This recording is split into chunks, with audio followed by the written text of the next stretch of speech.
Многу е жално што последниот повик што го добив од негова страна дека сака да ме убие беше во присуство на полициски службеник, исто во истата полициска станица каде што се обратив. Го слушаше разговорот и кога го прашав и сега што јас да правам, за жал, наместо да ме заштити, ми рече само Господ нека ти е напомаш и се надевам дека нема да се тепате пред полициска станица.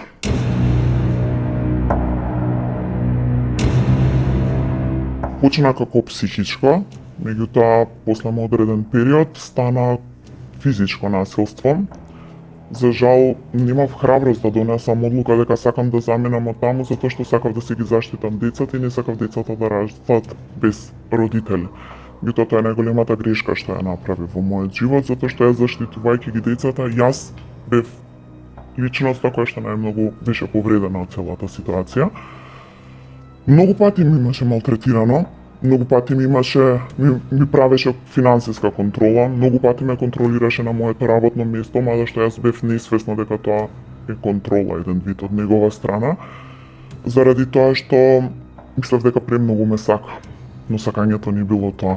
Кулминираше кога бев физички нападната од негова страна, бев претепана, имав тешки телесни повреди, сменет ми беше личниот допис, се обратив во полициската станица на подрачната единица каде што се наоѓам. Оттаму ме препратија дека треба да одам во градска болница за да се направи преглед.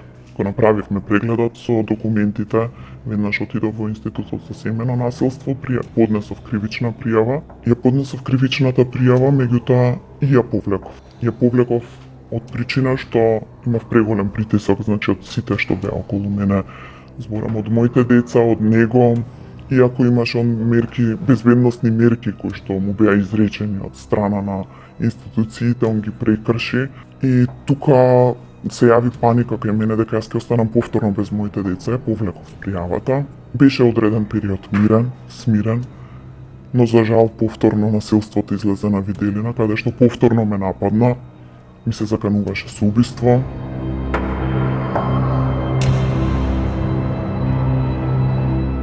Поднесов пријава, многу е жално што месеци беа потребни за да се изречат повторно мерки.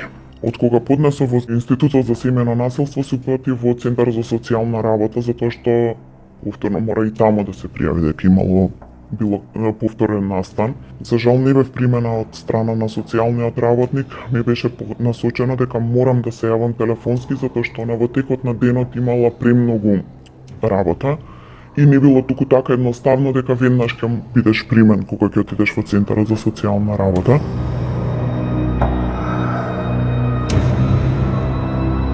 Се доведовме во општество каде што да украдеш кило лимони повеќе ќе одговараш него каде што ќе претапаш жена.